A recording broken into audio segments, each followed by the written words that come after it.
uNkulunkulu kunabantu ayikhethela bona. Kuba umuntu olungile, umuntu ozomhlonipha, nomuntu ozoyenza into ayishoyo. Mase kusathane abe nabantu abakhethayo, abantu angeke behloniphe uNkulunkulu, abantu abazomelana nabantu baNkulunkulu, abantu abazoba nenhliziyo ezikhuni, ukuze phela bebe hostile, bethi resist indaba kaNkulunkulu. As much as we all occupy le ndawo le, ngifisa sibheke incwadi ya 1 John chapter 3 verse 8. Umuntu owenza isono uzelwe usathane. Umuntu owenza ukulunga ungokaNkulunkulu. Kubonakaliswa abantwana baNkulunkulu nabantwana basathane. La emhlabeni kunabantu abankulunkulu nabantu basathane. Ingakho ikhathe eziningi silwela indawo ukuze sikwazi ukuba semhlabeni owodwa. That means ukuze wena ubonakale noma ushine, kuzoqhamuka umuntu kaSathane ozomelana nelight yakho.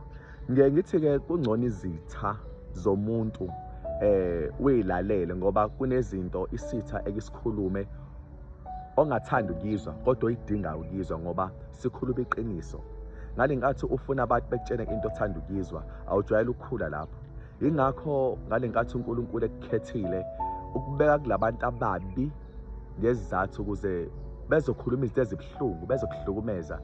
Iyona ndlela yokukulola le, yokukwenza ukuthi ukhule ube umuntu oqinile, ngoba uNkulunkulu mase kubeka kulabantu ababi ufuna ukwakhela izikhwepha ne-experience ukuze ukwazi ukubakhipha, ngoba abanye banenhliziyo ezimbi kakhulu.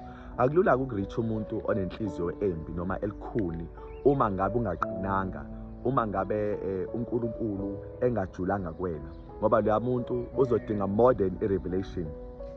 For example, kunabantu already vele ababekholwa already futhi ababe na experience, kodwa ke labantu laba bamshiya uNkulunkulu bawina uSathane, kodwa ukuthi abazi uNkulunkulu.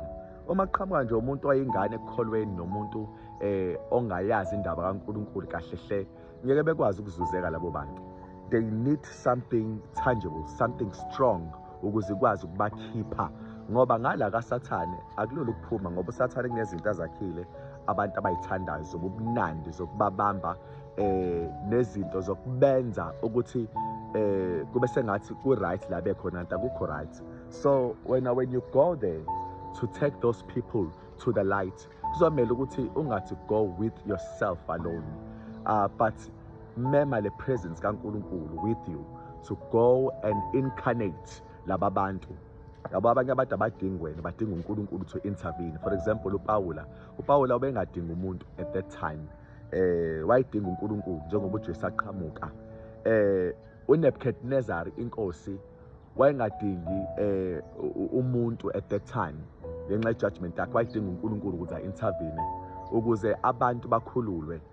There are many instances where God intervened, and he didn't have to, but he intervened in order ukuthi lokho kukholwa lokho muntu kuvuke. Nangu uNebukadnezar sethi, hayi angifuni into ezoshiwo embi ngoNkulunkulu waMeshaki noShadrach noAbednego. Umuntu okhuluma kabi ngoNkulunkulu kaMeshaki noShadrach noAbednego will be dead severely ngaye. That means uNebukadnezar siyamnikeza inhlonipho uNkulunkulu kaMeshaki, uShadrach, Abednego, ngoba abamhloniphanga yena ukuze behloniphe uNkulunkulu wabo. And another thing is, uPawula as much as wayezingela amakholwa, if aqhamuke ikholwa zama ukumconverta, la ngeke likwazi ngoba lo muntu lo wazi umthetho, lo muntu lo ufundile and has been running in the race of faith isikhathi eside, but wrongly. Kodwa uma la se-intervene uJesu, he willingly accepted. Why? It's because some stages uNkulunkulu uya-intervene, and you need that with you when you are there to convince abantu.